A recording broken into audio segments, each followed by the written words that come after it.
All right, hello everybody. Welcome to the Performing Arts Assessment webinar, all about formative. Let's get going here. My name is Sara Cowley. I've been with Formative for almost 2 years. Before that, my previous life, I was a 6 through 12 band director, and I still do a little bit of that here and there in the community. I'm a mom of twin girls, and I am based in South Florida in the Miami-Fort Lauderdale area. And there's a picture of me just as proof that I've been in your shoes. This is formative for your entire performing arts curriculum, vocabulary, terminology, theory, composition, performance, and auditions, and playing tests and performance tests, right? Things that are really, really tedious and take hours of your rehearsal time, right? I'm going to show you how to, grab a hold of that. Of course, analyzing videos and audio. And then again, at the end of the day, the whole point is to save you time and monitor your students' progress efficiently, right? Efficiently. Everything takes forever in the arts because it's so individual, but I'm going to show you how to do that quickly and easily. First thing you should do is go ahead and go to formative.com and click login. It's going to be at the top right corner there for you. Once you hit that login button, you'll see this screen where you can go ahead and log in. I highly suggest that you use the single sign-on options. You have Google, Clever, and Microsoft options. And if you don't have any of those services, then of course you would use just your old school email and password for your account. Ideally, this webinar is for folks who've already kind of dabbled a little bit with formative, so that we don't have to go over that kind of easy baseline stuff, so to speak. All right, I'll touch upon it a little bit, but oh, that's for later. Okay, so let's dig into it. Once you're logged into formative, actually I'll open a brand new tab for you so you can see it from the start. This is actually a brand new dashboard as of today. So if you're watching this webinar in 3 months from now, October 12th is when it was fairly new. But anyway, you're going to go over to your formatives tab right here. And then if you have a bunch of items here already, you're going to see them here. I have an unruly amount of folders and unorganized formatives, but you will be better than that. You're going to create a new one though, right? So you're going to click on add up here at the corner, and you're going to go to new formative, right? That's how you create the new things. Again, this is just for if you're brand new, it's like a crash course, right? To create a new question, you're going to click on the bouncing plus sign, and here are all 20 of your question types. When I started with formative almost 2 years ago, I think we had 12 or 10 question types. So pretty exciting. We have 20 question types. Then you would click here and then create at your heart's content. I've kind of pre-made one. This always feels like on those cooking shows, and they're like, and then after 3 hours, and they take the turkey that's already made. So once you've created your formative, it'll look something like this, right? I've made one for you because we don't have a ton of time here together. So let's get started right off the bat, right? What takes the longest? It's performance assessment, right? Individual performance assessment. I'm not talking about when you take your group to contest or to thespian festivals, right? I'm talking, can Sally play their part? Do they know their lines? What's going on with this individual student, right? It takes forever in class. So right here, you're going to make a video response question type. And the question, in this case, it's, like a band or a strings question. I got to play 3 scales, and bonus if you can draw the circle of this and show your work box. Okay, so what the heck am I even talking about, right? Let me show you what this looks like for the student. I'm going to hit preview. Let this load for a moment. This is what it looks like for the student, right? They have their prompt here, and then they're going to click on record video response. They're going to record themselves. It's going to be very obvious if they upload something or share their screen. They're going to record themselves live doing the thing that you need them to do, right? And then if they want to go for that bonus, they can click right here on show your work, and then they can draw what they need to draw here. I'm just drawing some nonsense. The show your work piece, I just wanted to show you, see what I did there, that it can be toggled on pretty much any question. So if at any point you need them to further explain or outline or draw or mark up a document or compose or just anything that involves like writing or drawing, you can toggle that on so that it becomes part of that question. Now, actually, let's go ahead and I'm going to record myself real quick as if I were the student so you can see what that looks like. So hopefully this will work, even though I am on Zoom right now. It's using, oh, I gotta uncover it's using the wrong camera. It's on the side here. Oh, and you're seeing my house, my electric drums. Oh, God, see, I'm authentic. All right, so here is, I'm a student recording a video. This is me doing my playing test. It's so weird. See, I told you I wouldn't use the same camera. I'd use the other one.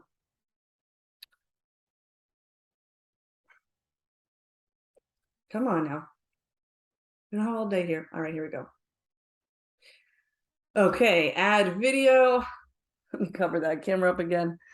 And so now, if I get out of this preview and I go to responses, here is my response for number 1, loading the video. So imagine now for your whole ensemble, your whole cast, you would see all the names listed here. You would have all these little gray little blobs that you can click through, or you can open up question number 1 and they would all be appearing here like little boxes. So I'm here, Johnny here, Sally here, and so on. And you could just go right through. So play. I'm a student recording a video. This is me doing my playing test. Okay, fantastic. I click on that response. Notice it shows up here as well. Right here is where I grade it. I grade it. Here's the show your work piece. If I want to draw feedback on top of it, I certainly can do that. Hello, yes, I can circle, I can do rectangle, whatever. There's my feedback. I send feedback. So, hey, Sarah, you actually didn't play anything. You know, try again. It can be text, it can draw upon it. I can do audio feedback, video feedback. If I'm like, actually, why don't you approach your dynamics and articulation like this? And I can demonstrate it, send that as feedback. How effective is that? You're saving so much classroom time, instructional time, rehearsal time, instead of making the entire class listen to you go down the line and hear every single student or watch every single student doing their choreography individually.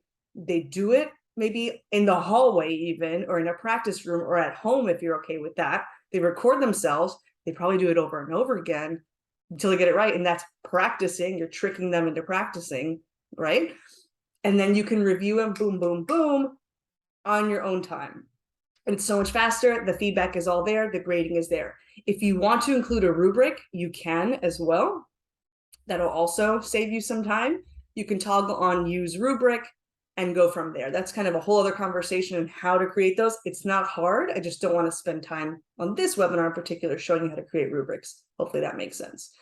So the video response, I wanted to hit it first because I think it's the most powerful thing for the arts, because we need to see and hear what they're doing, right? Cool.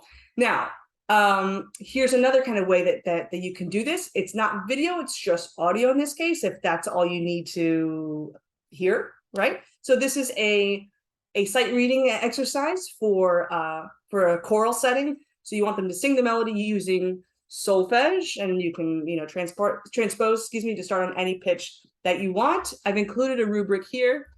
So there's a sight reading rubric. It's very simple, has no actual, you know, description here, but you get the point. I can make adjustments if I need to for points, but there's my rubric. The student will see that. Let's go back to preview here. They'll see the melody very clearly. And there it is right there. They can zoom in if they need to. That's a distorted image. So that's not helpful, right? But, and they would click on record audio response. They would record it and it would look just like the video did. Here is me doing my sight reading. And get out of this, go to responses. That's what it would look like. And here's your rubric. Look how easy that is, right? You're listening to it. Here is me doing my sight reading. Oh, that's terrible, of course. And so it'll add up the points for you. You don't have to think, you just click on your rubric and go. That took maybe 4 seconds. course, it was a really short recording, but maybe 4 seconds per student grading that. I hate to go back to it, but think about it in class. Oh my gosh, right? 4 seconds per student. Could you imagine? It just doesn't exist. It doesn't exist, I promise you. Moving forward, worksheets, handouts, things that are on paper, right? We've had them.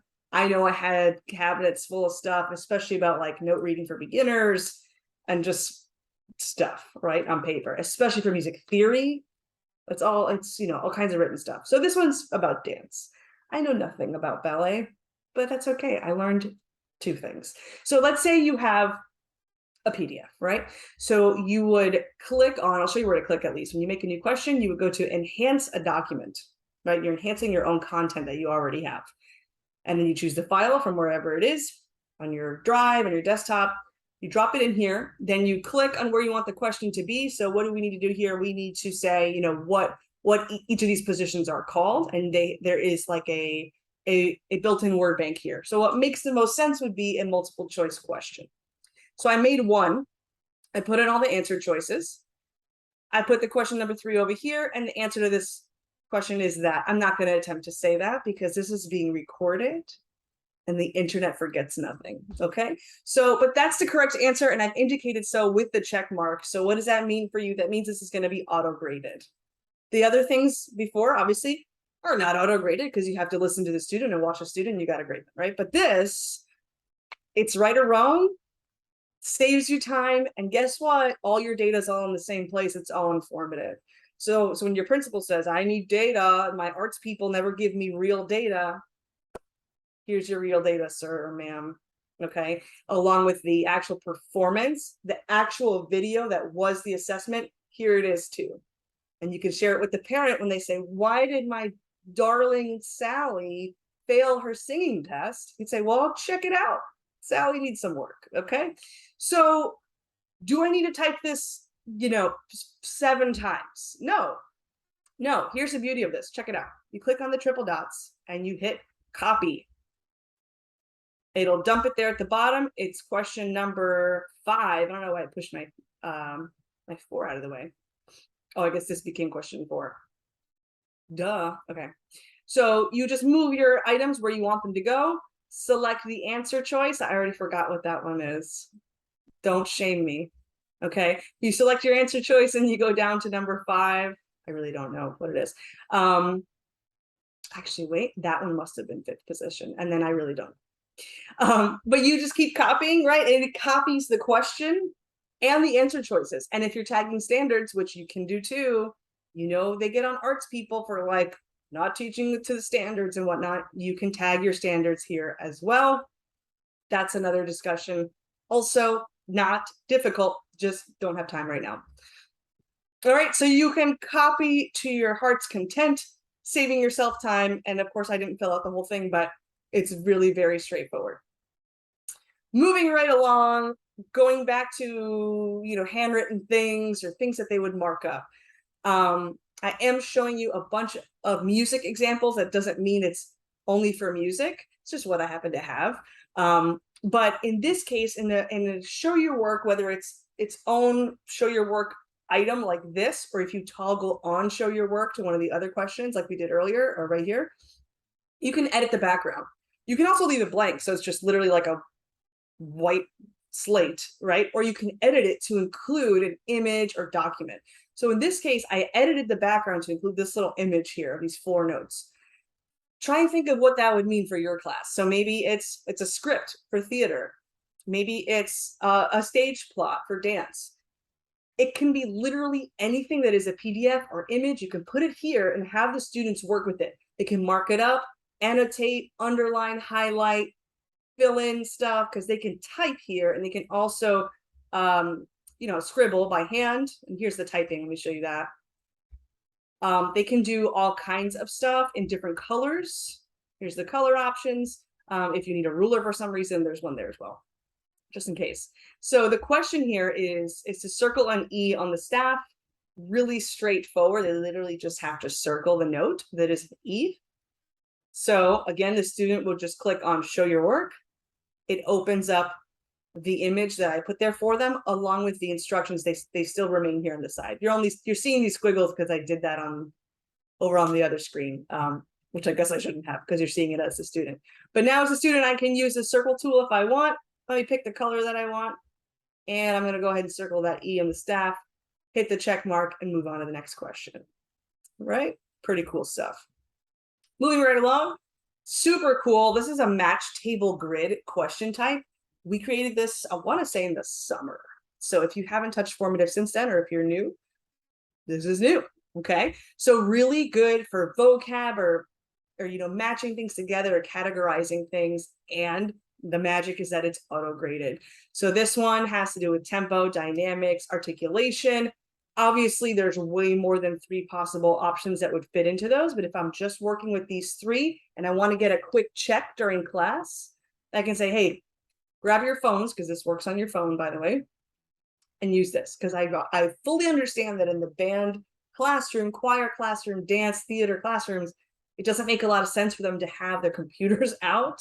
There's really nowhere to put them if you're actively rehearsing. I get that. And I'm not suggesting that you do that because you're going to have a lot of stuff crashing everywhere. This is for, excuse me, those days where maybe you have a sub, or maybe you want to spend half the class talking about content like this, or maybe you, during your rehearsal, you're talking about terminology, and at the end, you want to have a little exit ticket or a little quiz, a little test, right? So that you can generate that actual data on your students when you're teaching to the standards, right? We as arts educators have always needed to kind of justify what we do. It's unfortunate, but stuff like this can only help you do that. Do we want it to take a long time? Absolutely not. So use things like this that can be auto-graded. Okay, use things like the video response questions that will save you your rehearsal time and your time when you're grading. Have your rubric, just knock them out. Right? These are all things to make your life easier and things that I genuinely wish existed while I was still in the classroom. All right. So super cool, auto-graded. You can allow them to get some partial credit. Again, you can toggle on show your work if you want, and so on. This is actually a pretty cool example of toggling on show your work. So this is a multiple choice question in which I've also dumped an image. So I'm kind of morphing some things together, which makes Formative really fun because you can either keep it super basic or get a little crazy like this. And it's always fun to get a little crazy, right? So how did I get that image in there? I clicked on this tiny blue plus sign. And wherever you see that tiny blue plus sign, which is pretty much everywhere on the teacher side, you can insert other media. So in this case, I clicked image, and then I dropped in this image that I had saved. But it could be a video, could be a file. I can embed an external tool, which I'm going to talk to you about a little bit at the end, embedding stuff. Audio recording, could be my voice kind of demonstrating how to sing something, or it could be playing something like echo this pattern, right? If you're talking about ear training, and I want the students to just hear something by ear and play it back, this is a cool way to do that. But anyway, I put this image in here. They need to tell me what kind of cadence it is. Of course, it's a theory question. That part is auto-graded. Then I want them to also show their work and complete a harmonic analysis. So I've taken the same image from up here and put it as the background within the show your work, like I showed you before. But it's all here part of one question. So if I go to student preview, loading, go down. Oops. There we go. All right, so there's our question. Super straightforward. Select our answer, go to show your work. And I make this a little bit bigger too. Looks a little scrunched. There we go. So to show your work, and here's where I can use these drawing tools. I'm just going to do this by hand. So here the student can very clearly use their mouse to do their harmonic analysis. Really easy because I'm not like writing out words, but they could type it if they wanted to. And then I'm going to hit the check mark. And remember that wherever there is show your work involved, you can then draw feedback on top of their work, which is exactly what music theory teachers need to do a lot of times, right? You need to circle where, the note that they miss when they mislabeled the chord. Or if I had not included the 6 here, I would have had to say, hey, this, the the root of the chord is not in the base, you need to include the sixth. So this is a fantastic way to assess their theory work without actually having them hand you pieces of paper that then you have to take home, and you grade an entire sheet at once, go to the next kid, entire sheet at once, go to the next kid. Right here in formative, you can grade a question at a time. So you don't have to think after you grade like 2 or 3, you know exactly what the answer is, what notes to look for, where the errors are mostly, and just grade, you know, number 4 all the way down for the whole class. And then if you have a bunch of students that made the same mistake, you can send feedback to all of them at the same time, but only having to type that feedback once. So you can type in, don't forget, you know, if the root is not in the base, it's not root position or something, right? And you select the 8 kids that mess that up, click send one time, and it sends it to 8 students. How many times have you written or said the same feedback? 9 times, 16 times, whether it's good or bad. It's a waste of time, right? So with formative, you're going to save time. Grading, with feedback, with planning, with data, standards, all of it. Yes. Whoops. Moving right along, we are almost done here. There's a lot more I could show you, but of course, 30 minutes is 30 minutes. This is a drag and drop question type. You have the option to drag and drop answers onto text. So it's kind of like a fill in the blank in a way. You would say, you know, today is blank. And then the answer choices are Monday, Tuesday, Wednesday. Then they would drag Wednesday up to the blank, and that would be the correct answer, and it's auto graded.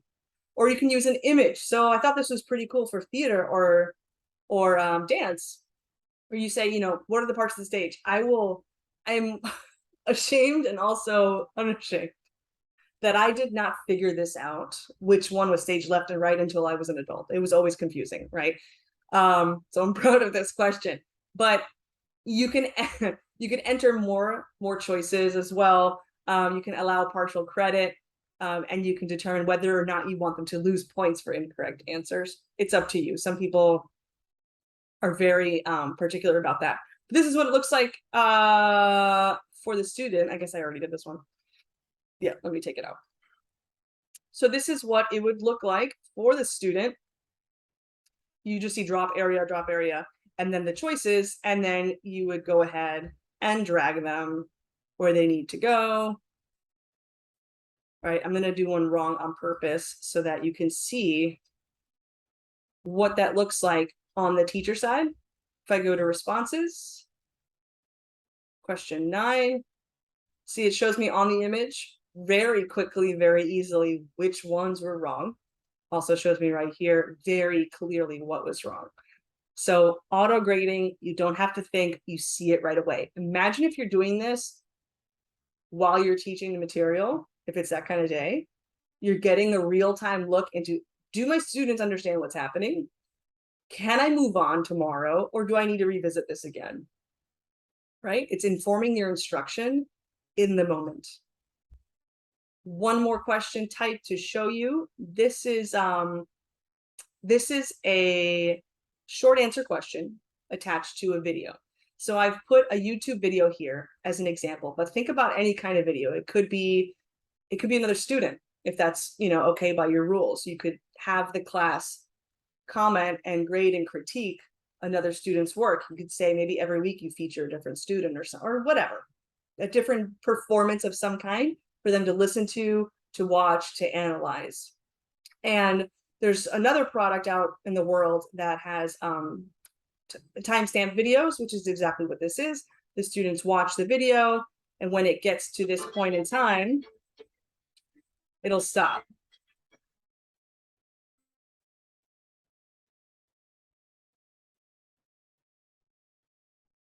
You know why I didn't stop? Because I'm looking at it from teacher view. Sometimes I'm just a genius. It's all I can tell you.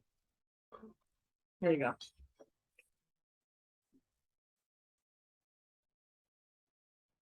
And see, it stopped right there, and it said, what expressive elements do you recognize? Depending on whatever you're talking about, right? What do you want them to write about? And aren't you hearing all the time, like, we need everybody writing in the content areas, We need reading and writing across content areas. And you're thinking, I have performances to get ready for. How am I going to incorporate reading and writing in my class? Here's a great way to do that, right? And they're analyzing something that has to do with your content. So there's still, it's still meaningful, but then you're getting them to write. And guess what? You have all these writing samples in one place. You don't have to go digging in filing cabinets or your email or Dropbox or Google Drive or OneDrive or whatever drive, okay? You don't have to go digging for anything. You can show your administration in a matter of seconds, all in one screen, all your students writing. And you can send it to their teacher, their ELA teacher if needed, and say, Sally needs to work on her prepositions or whatever, okay, if you're that kind. But I also set an answer key. So if you are looking for specific terms, which I am here, style, tempo, etc., you can put those in an answer key and then toggle on allow partial match. What does that mean? What that means is a student can write you a novel, okay? Can write about elephants, but as long as they include one of these words spelled exactly like this way, it's going to auto-grade their response as correct. Now, is that the be-all, end-all, and you can walk away and say they're amazing and they got it? Not necessarily, right? Because what if they use the word, but they didn't use it right, and so on? It's not, this isn't meant to be like, they're good, their writing is perfect, you don't need to grade their writing. You need to grade their writing, but at least it gives you a head start, right? Because if it's auto-graded as incorrect, that means they didn't include any of these words. So you already know where you're going when you start to grade that. Likewise, if it's auto-graded as correct, you know, hey, they got something. It's definitely a few steps ahead than if nothing was graded whatsoever. So try and think of it that way. Another good question for writing is the free response question type, which is just more of a space that can limit 10,000 characters, whereas short answer, I don't know the exact number of characters, but it's obviously less. It's a short answer. So this has been a lot and kind of a whirlwind, but that's the beauty of these webinars, is you can pause and rewind and fast forward and do whatever you got to do. Watch it as many times as you need to, so you can understand how this works. And if you need help on any particular thing, like where do I find my classes? How do I create a new formative? How do I find these question types? What does this question type do? You go back to your home screen or just this tab that comes out here, right? And you click on support. And then if you go to the help center, it's phenomenal. You just literally search for, say, rubrics, right? Because we were saying a little more involved. Use a rubric, go right there, and it shows you everything that you need to do to make your rubric. So the help center is fantastic. If something isn't working properly in formative, you think something might be broken, you go to support and go to contact formative support. The training center in the same little area there, same button, is also pretty awesome. There's courses here, and this is all free, folks, right? You can become certified in formative. You can go to this first steps training course if you're like, you know what, it's been a while, or I've never had a training on formative. This is fantastic. You could do the whole thing and get a badge at the end, or if you just need to kind of refresh some things, you can go straight to those videos. So lots of ways to learn about formative and most importantly, make it work for you, because it does so many things that I wouldn't want to say, here's all of it, use all of it, right? Because that's not reality, right? Focus on what you need it for and how you want to use it to make your life easier, which is unique to you. So thank you so much for watching this webinar. Thank you for what you do for our students in the arts. You're amazing. So thank you again for using formative, and please write to us. All right, have a good one.